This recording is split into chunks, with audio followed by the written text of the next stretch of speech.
Hello and welcome to the Bike India channel. Now what I've been riding today is the new Royal Enfield Shotgun 650.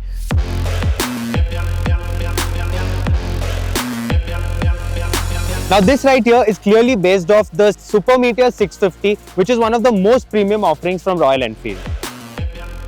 So now what have they done with the Shotgun 650 to make it stand apart? Now this right here is clearly a bobber compared to the Super Meteor, which is a hardcore cruiser. Now, one of the main changes that sets the Shotgun apart from its siblings is this new cowl that we see in the front on the headlight unit. And apart from that, you also get upswept exhaust units compared to the straight parallel ones on the Super Meteor 650. You get a slightly smaller 13.8 litre fuel tank. You also get a smaller handlebar unit. And this is a single seat motorcycle just like bobbers are meant to be. Now overall, just like the Super Meteor 650, this also has very high levels of fit and finish. It's good quality all around wherever you look at it, and just a very premium motorcycle to look at. Now let's talk about the ergonomics when compared to the Super Meteor 650. So as you can see, I have a stature of around 5 foot 7 inches and I'm fairly comfortable on this motorcycle. Now the ground clearance stands at around 140 mm, which is 5 mm more than the one on the Super Meteor 650. Then if we talk about seat height, this right here is slightly higher than the Super Meteor 650, standing at around 795 mm. Although this will suit shorter and taller riders as well. Now considering that this is a bobber, the foot peg position is quite neutral. It's in the middle and your legs are almost at a 90-degree angle. And the reach to the handlebar is slightly forward set considering my short height. So I just have to move a slight bit ahead, but overall a good position for a bobber.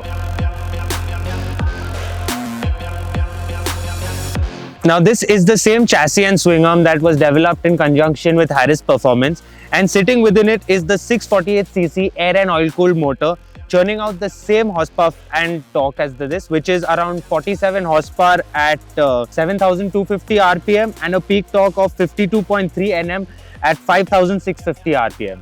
Now this engine is quite a smooth engine. Royal Enfield says that 80% of the torque is made from as low as 2,500 RPM, and you can clearly feel this once you're on the go.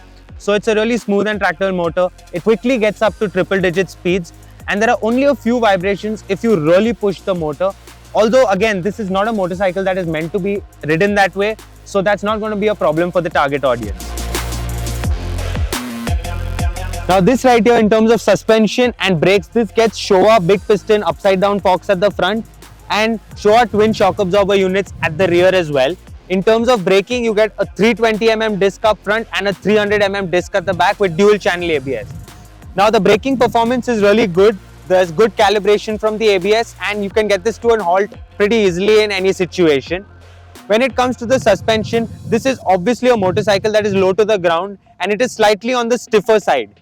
But now compared to the Super Meteor 650, this gets an 18-inch wheel at the front and a 17-inch wheel at the rear, which does change the riding dynamics quite a lot. Now this right here is a really heavy motorcycle with a curb weight of around 240 kilograms. It is a little difficult to move while it's at a standstill, but once it's on the go, the weight is hardly felt. And what I really like about this bobber is how it handles corners. So it's really smooth through a set of corners. You can really pull it along in most gears. It is a tractable motor. So all along you have a really good feeling with the motorcycle and a really confidence inspiring feeling astride this motorcycle. Now it is nice to see Royal Enfield finally get a bobber in their lineup, and this is sure to appeal to many enthusiasts who've been waiting for a bobber for all this while. Now if we think about the pricing, the prices for the Super Meteor started at 3.49 lakh and went up to 3.79 lakh ex-showroom.